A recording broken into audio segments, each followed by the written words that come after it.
Well, good morning everybody, I hope you're all well.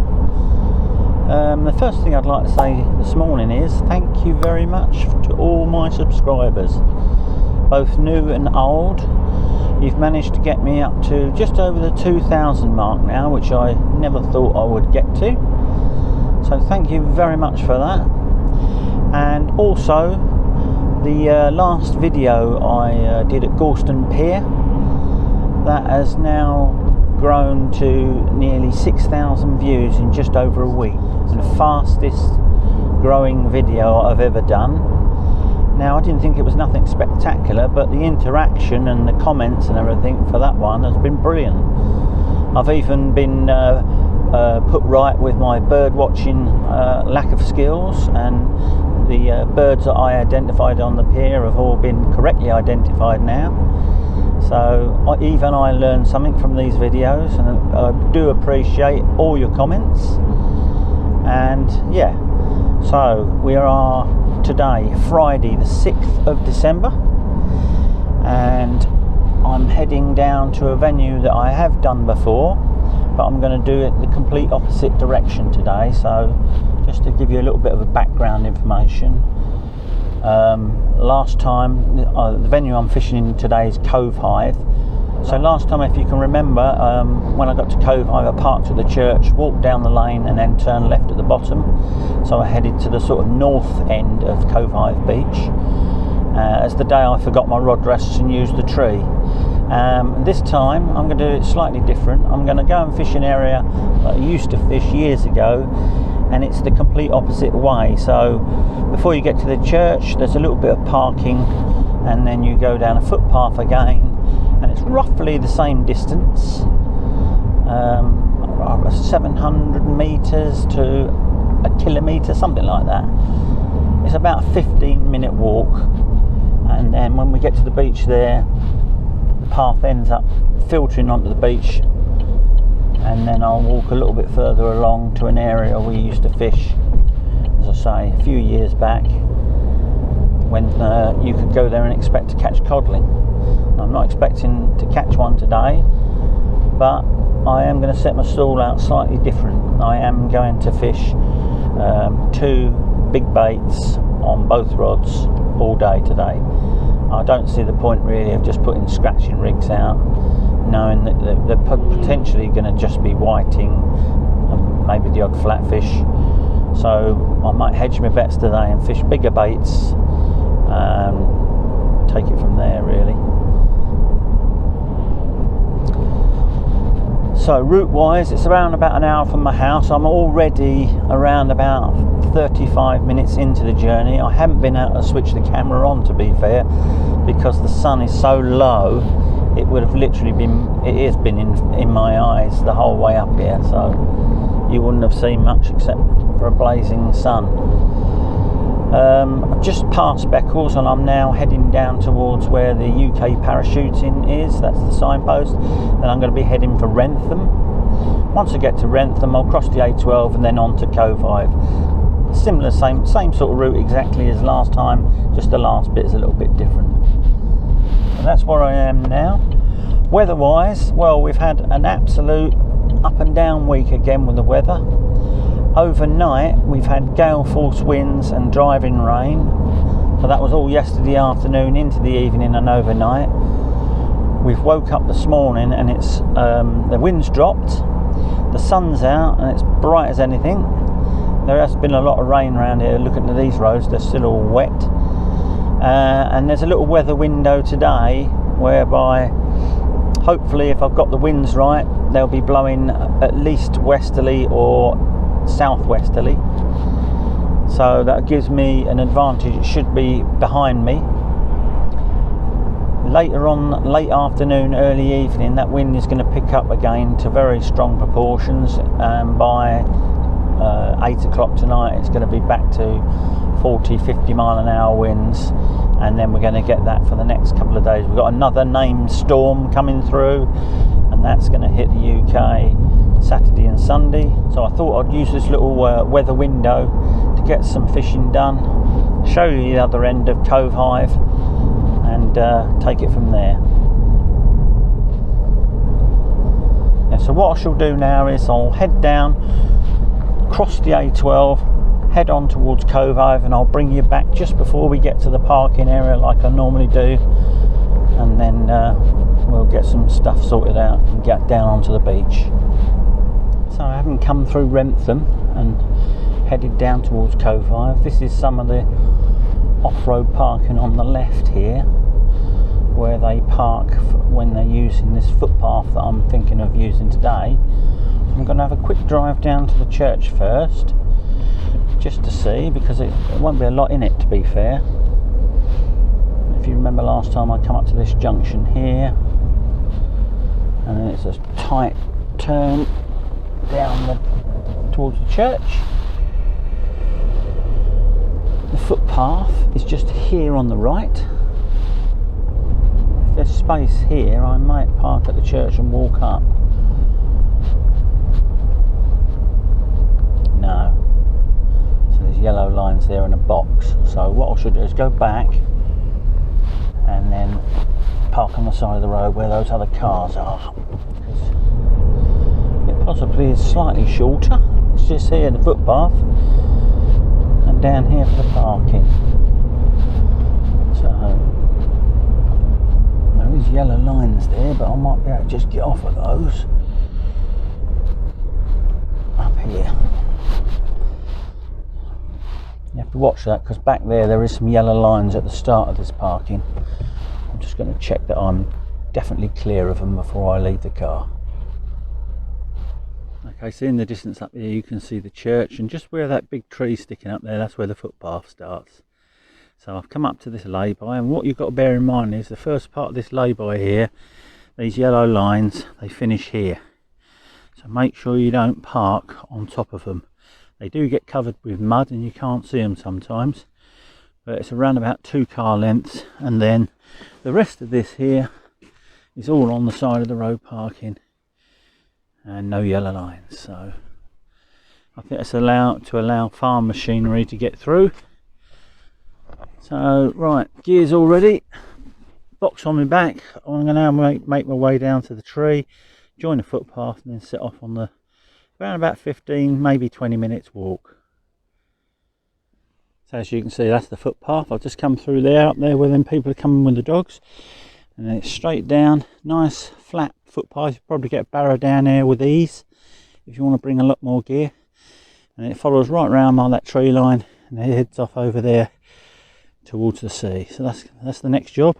Get that bit out of the way, get down there, get some gear ready. Okay, so I've just come down that little bit of the track there, and this is where it actually joins the beach. So it's fairly flat there, you can go straight down onto the thing. Distance there, you can just about see the church. That's took me, I reckon, between 10 and 15 minutes, and that's at a slow pace. And bearing in mind today that the track's quite wet and slippery, I've had to sort of take my time really and ease my way through. But yeah, not a bad walk at all. But what I'm going to do is I'm going to head a little bit further, and that bit up there where it sticks out, you can just see someone walking around that corner. I'm going to head up there and fish just around that corner. Okay, that extra 10 minutes I suppose from where all those people are over there, that's where the entry point onto the beach. There's a couple of people fishing just to the left of the entrance, so I thought I'd come this way. I haven't really gone as far as I thought I was going to go. Sea not looking too bad. I was going to head round that corner a bit more, but with the state of where the tide is, I think that's going to come right up to that grassy bank. So what I've decided to do is just sit up in front of this one. Got a little lip here, which I take it will be like the high tide mark. It might come a bit higher. I would have thought we've got about 2.5 hours to high tide. So the plan now is going to be set some rods up quickly, and as I said before, I'm going to fish probably bigger baits today on bigger hooks and hedge my bet, see if I can't catch something a little bit better. We'll probably still catch whiting if they're out there. Sea looks like it's got a decent bit of colour, so let's get the gear out and get started. Right, I've just had a couple of quick test casts. I've brought the Tournament Pros today and multiplier reels, usual 15-pound line £70 shock leaders. You know, just had a couple of test casts, and with that wind off the back of my shoulder, that is flying out miles. You literally just have to put it up in the wind and let it take it. So, running a little bit late. I was expected to be fishing by about half an hour ago, but I had to have a little reshuffle move. One of the locals come along and explained to me that that tide will potentially come over the top of that lip and be up to about where my rod rest is now. So I've moved the bivvy back about, I don't know, 12-15 feet more, just to give me a little bit of wiggle room. As I said before, I'm not going to mess about too much today. I'm going to put out 2 single hook on one, and that'll be a 24-inch fixed paternoster, and on the other one I'll have it's a pulley rig, and I'll have a pennel hook on there, 3/0, something like that, and I'm going to fish bigger single baits today. So today's bait, I've brought 2 fresh wraps of blacks. We've got some nice defrosted razor clams there, some squid, and in there I've got a herring, just in case I want to put a little bit of fish on there later on to tip it off, or maybe look for a ray. But I think predominantly today it's going to be the blacks and squid, blacks and razor combinations, and we'll see where that goes. Next job, get baited up, get a couple of rigs out. Okay, so that's the first bait up, and it's nothing different to what I normally do. Basically threaded one of the fresh blacks onto my needle, and then wrapped a defrosted razor clam round it, bound it up with a bit of elastic. That will now go on. It's a small compact bait, about 3.5 inches long. That's going on the fixed paternoster, that one.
Right, that's both the first cast in the water. So we'll see what develops.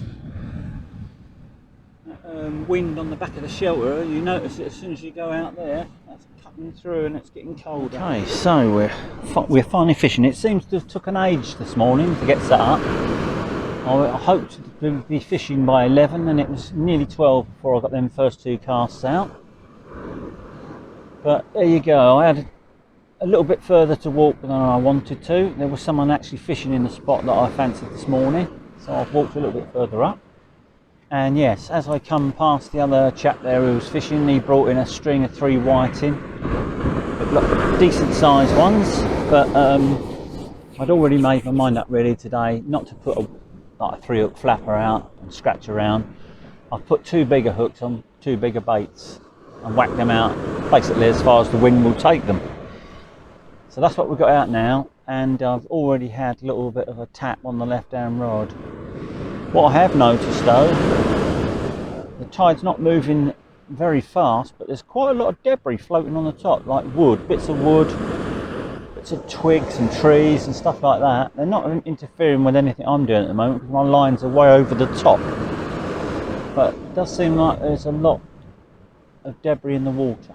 So just checking my phone, we've got about 1 hour and 42 minutes to high tide, which would make that nearly 1:45. So it's a little bit different to what it was when I was looking during the week. but that's fine. As I say, realistically, even with those big baits, we're probably only going to attract whiting today. This is the beach we used to come to years ago. Not guaranteed, but you had a very, very good chance of catching a codling. And you still do now, I think.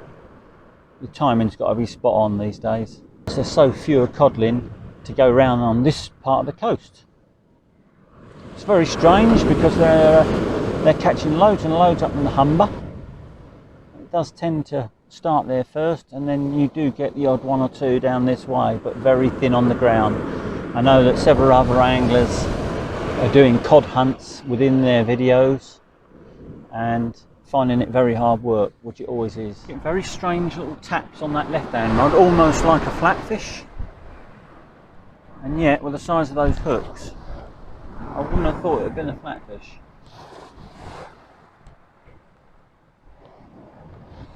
If it does it again, I'll get it in and have a look. Yeah, there's a few more taps there now. I think I'll get that left hand rod in. I haven't checked that yet, and that's been out over half an hour. So let's have a look at that.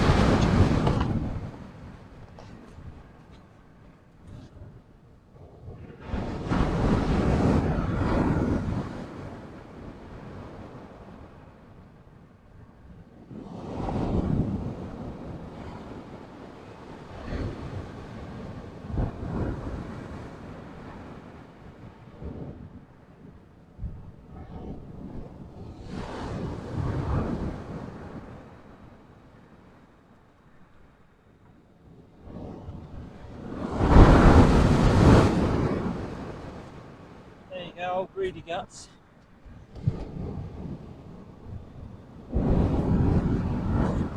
Check the bait, about a quarter of the size. There you go, fish on the board. No surprise it's a whiting really, first fish, but there you go, saves the blank. That came on the blacks and razorfish, so I've literally whipped up another one exactly the same. I'm going to whack that one out.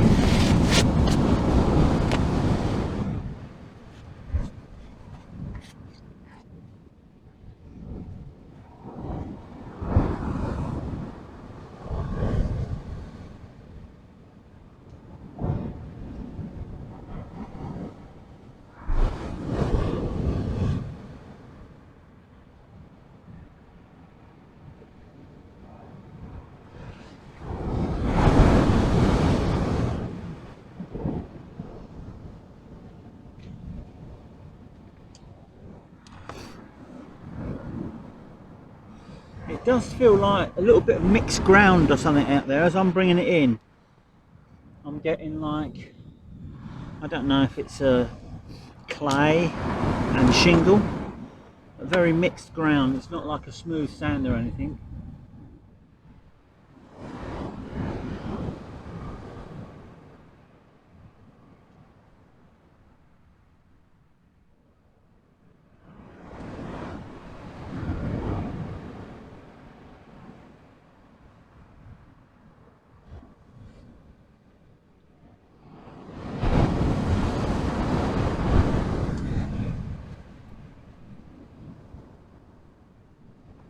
So I've just put a little another rig on there so I can sort of rotate it between the two, between this fixed pattern Oster and that one I'll put on there now is a little, what they call a bar rig. So it's a little metal bar, it's a bit like a bottom half of a Portsmouth rig, but it's a single hook and it's on a long flowing trace, so it's about 4 foot trace. You clip it onto the bar very similar like you would do a loop rig, Portsmouth rig. And it goes out quite a good distance anyway. So with that wind, that's gone out quite a way. So thinking about target species for this beach, this time of year, obviously, like most beaches, they're plagued by whiting. You can still expect maybe the odd bass. I know that bass come out along here. A few flatties, and the slightly warmer and stiller nights. Not particularly now in December, but August, September, nice still nights. you'll probably find that you'll get some soles along here as well. Southwold's only just around the corner and you get quite a few of them there. No reason why this beach wouldn't show a few. In the summer months I would say smoothhounds, dogfish and your usual suspects really. I just noticed that the actual the tide's still coming in, but the surface flow now with all that debris, bits of wood and twigs and that are all floating the other way now, as if it started ebbing already. Now looking at that sea, it's going down already, so it doesn't quite add up with the tide on my phone at the moment. It's still saying we're just approaching the high tide mark. Well, physically you can see it's not coming up as far now, so it's definitely on the ebb. I'd have probably just about got away with where I was initially, which is basically level with my rod rest, but I think it was worth moving just in case. So I've also noted there's just a little touch of weed now, halfway up my line between the rod tip and the water. So whether that weed's going to show on the ebb, I don't know. Been fine up to now. I'm going to give that left hand rod a check. Haven't really seen much action on it, or bites or anything. It's had 15-20 minutes now. And that's on that long flowing trace on the bottom, so let's have a look at that.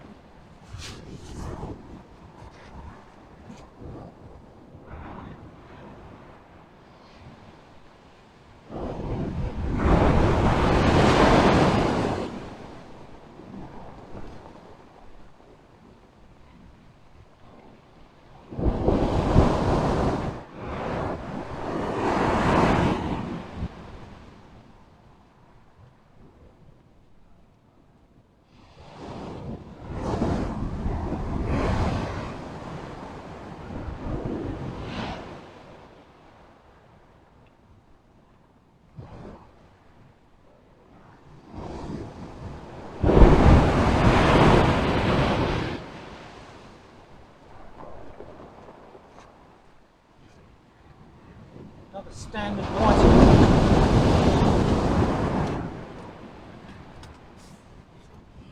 I can't believe how quick that tide's going down. It barely reached high tide mark, or high tide time, and it's now retreating faster than anything. So, that was on the bar rig. I'm going to rebait that. Not getting virtually no bite indication for whatever reason, which is the frustrating thing. It's only showing up as very odd tiny little rattles. What I've got to remember now is as I'm casting out and the leads are pulling from right to left, I'm switching the rods over, so I've got to remember the right hand rod is the most recently rebaited. That's only, you know, if we don't get a bite and a fish on a rod. What we want is a nice good strong pull down, tip to spring up and the line to go slack. That'd be absolutely lovely if you can arrange that.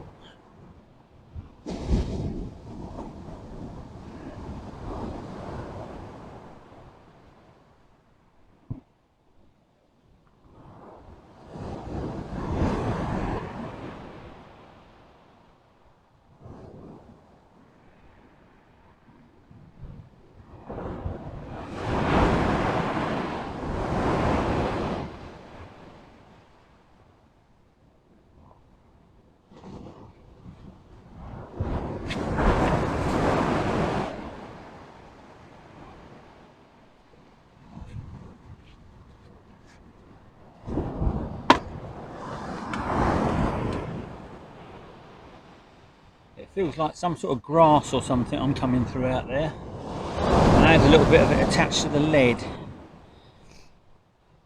so that explains why it's heavy then goes light.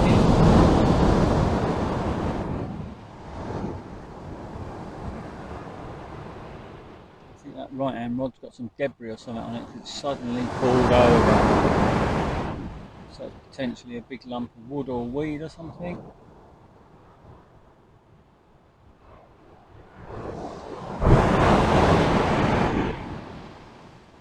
Left-hand rod, should I say. Let's have a look.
Two whiting on a single hook and half a palm tree.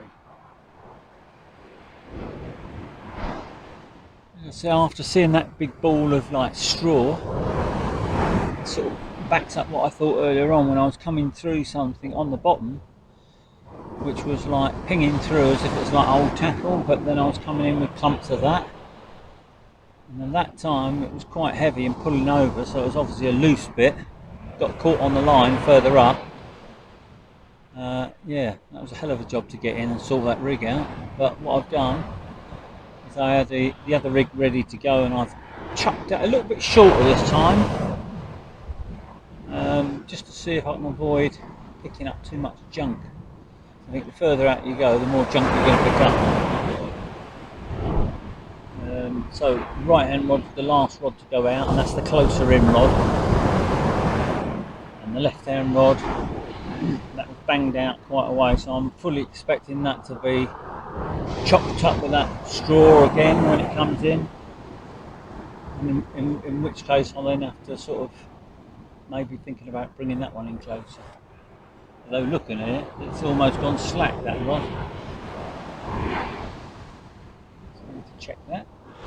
Yeah, that left hand rod had a load of that straw, not quite as bad as the other one. It had a fair old lump on there I've just had to clear off and recast out. I've cast it out well up tide this time to the right, because the other rod's already starting to take a bend with I suppose weed. It's building up. I wanted to try and fish right up till dusk. That would give me the best chance of catching something a bit better. But it's no good if you're going to be hauling in massive great balls of straw each time, which is what it looks like. It's really abrasive as well, it's really rough to the feel. Potentially do quite a bit of damage to your line when it's that rough.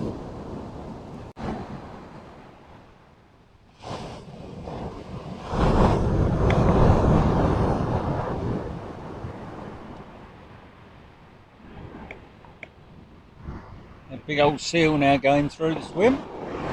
You carry on, don't stop there.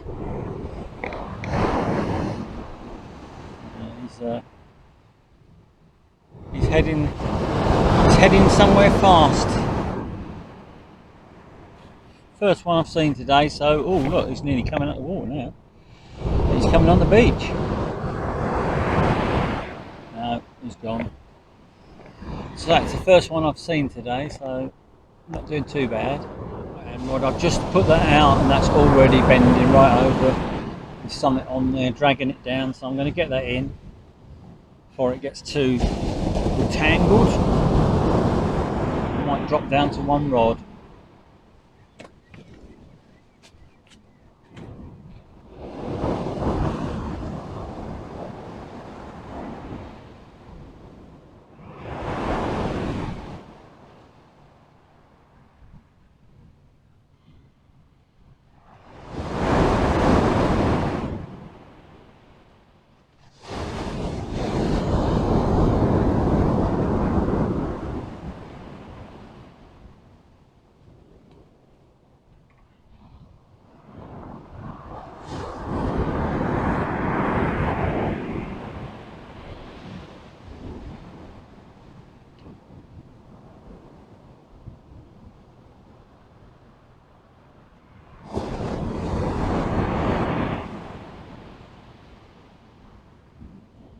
Yes, that's proving to be a bit of a problem now, I'm afraid. They haven't been out there that long either, less than 10 minutes. And it is like a real abrasive, rough looking straw. Not the normal sort of weed you get. So I think I'll leave the other rod out for a bit, get this one cleaned up. I won't put it back out yet. So the other one's starting to lean over now. Under normal circumstances, I'll probably just reel them both in for a little while now and wait, but really haven't got time tonight. We're now ticking on to 2:30. So potentially only an hour and a half left. I don't want to be spending an hour of that cleaning rigs and leaders. As I say, we'll leave that one out. We'll get this one all sorted. It might ease off. Seals there fighting, little baby seals playing in the sea there, two of them jumping all over each other. Just at the back of my rod rest. I don't know if you can see them, but they like playing in the sea. Or arguing. Oh, there it is. It's just coming a bit closer. Probably arguing over food.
I've quickly stuck a 3-hook flapper on there, baited up with a couple of little worm baits and a piece of herring, just to see if there really is a ton of whiting in front of me, and I'm missing them because of the big baits. As you saw, the weed on that one weren't quite as bad, but it's still a pain in the backside. It's happened to be picked. All the hook links all spun up with it. It's starting to get everywhere.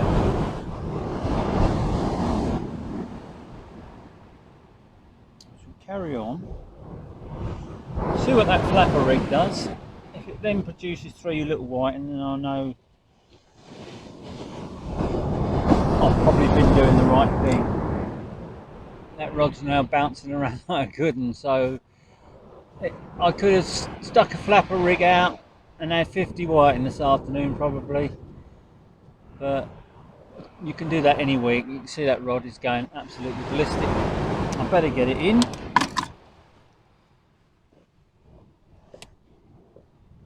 It does prove a point though.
So that proves a point. Little flapper rig, just literally chucked 50 yards out. You'd probably get 2 or 3. If I'd have left it, I'd have probably got another one every chuck. So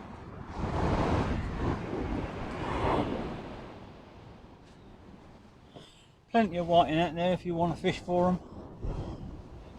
Just to double check, I'm going to rebait that with another set of 3 baits.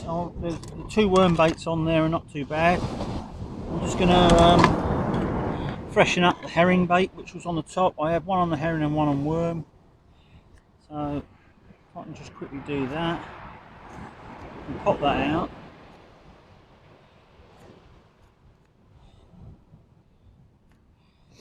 I did think right from the start that's what it would be. Hence why I use the bigger baits to try and maybe catch a bigger fish. It depends what you want really. Just want to come down here and get a bend in the rod, a few bites, the 3-up flapper and the small baits is the way to go. He's come right in now, he's getting very brave.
As that other rod was baited up ready, it had a herring fillet on there, sort of a ray sized bait. I've decided to chuck that out and give that another go, and we'll see if that weed's eased off a bit.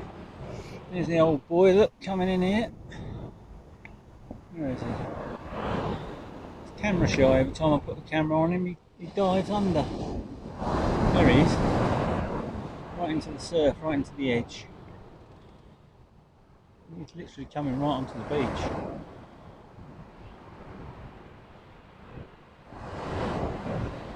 Yeah, they're not shy, are they?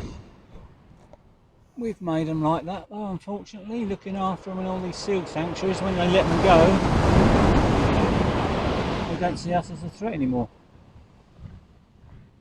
Still, I don't think it makes any difference to what I'm doing fishing wise, so good luck to him. Yeah, I'll just prepare a couple more baits for that 3-up flapper, and then I'll probably retire that one away and to stick to the longer rod. Coming up to 3 o'clock-ish now. Probably only got an hour at tops before I lose the light. And the filming's no good.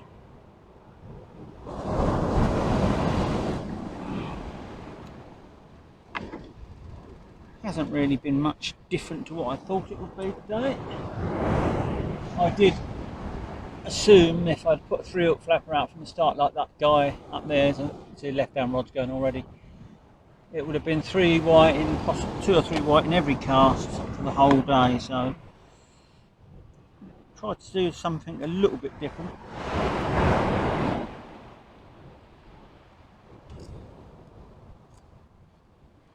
So,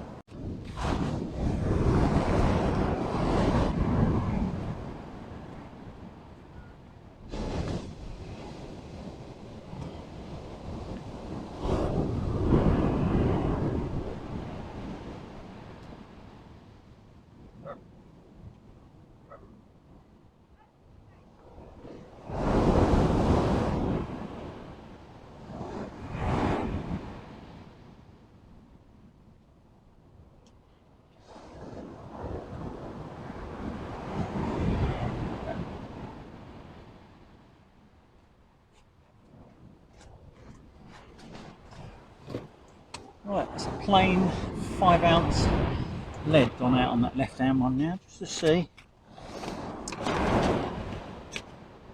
When I bring it back, there's less resistance.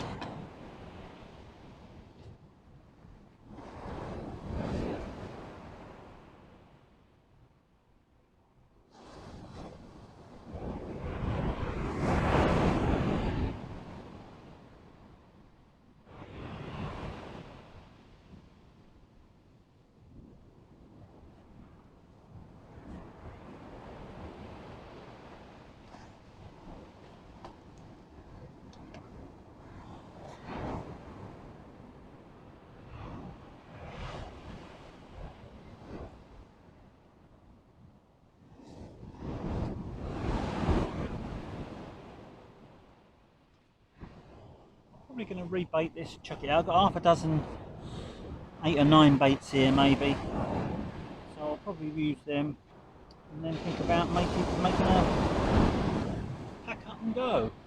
3:30 now, so we've probably got half an hour of decent light,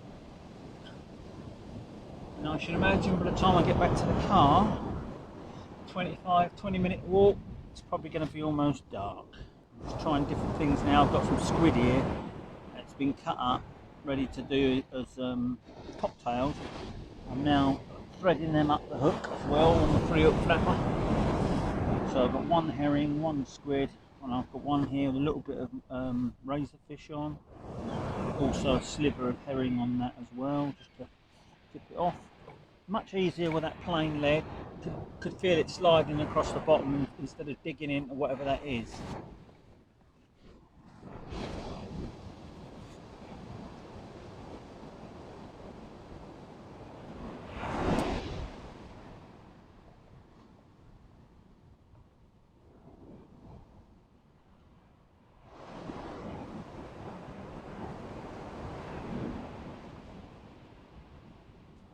Yeah, so I think the plan now is to get that right hand rod in. I haven't seen any bites, but it's slowly been pulling over, and I'm going to pack that one down now and just another couple of casts with the 3-hook flapper, and then we'll be on our way.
Another one, he's come through the grass.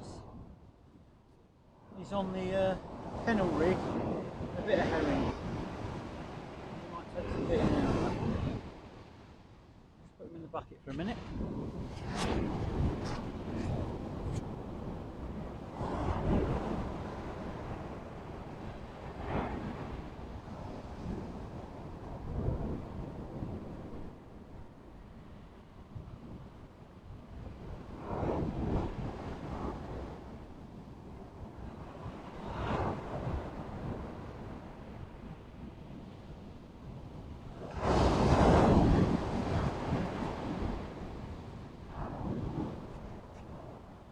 3 more. It would have been very busy, just baited up the trace for the last time. 3 hook flappers going out again. This will be the last cast. I'll start putting bits away while this is out, and when I bring this in, that'll be it.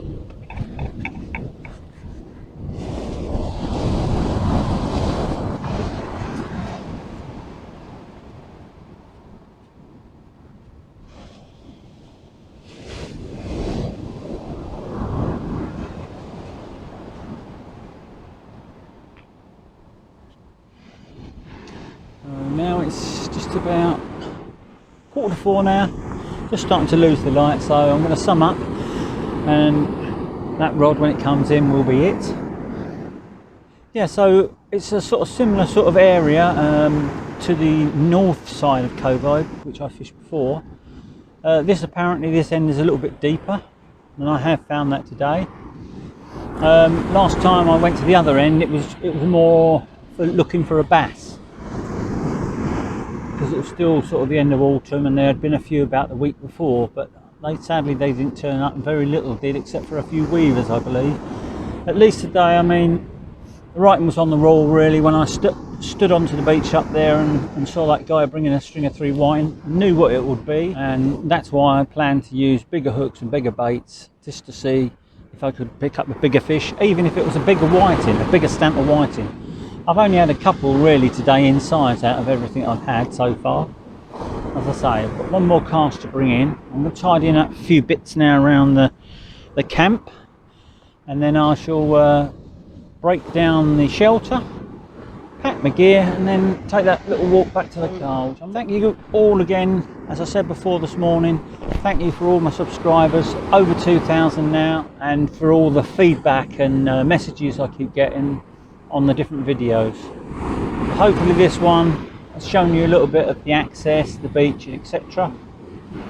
And I'll be back to hopefully do another one just this side of Christmas. I've probably got to be able to fit one more in.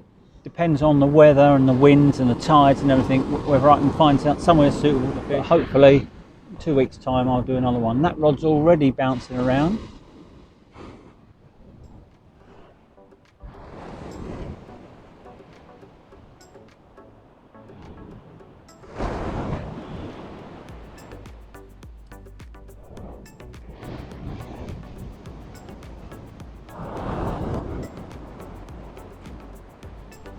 There we have it.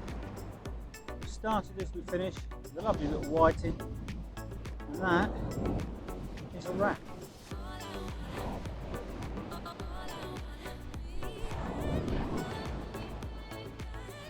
Okay, I thought I'd just show you this on the way home back to the car. I couldn't show you it this morning because there was a lot of people congregating around here with their dogs and stuff. But this is the actual start of the footpath, and just up there is where I'm parked, and also just down there is the church parking, so it's about 50-50, and yeah, that's the path leading off down to where I've been today. Around about 15-20 minutes, not too bad at all. Next job, get to the car and get loaded and get going.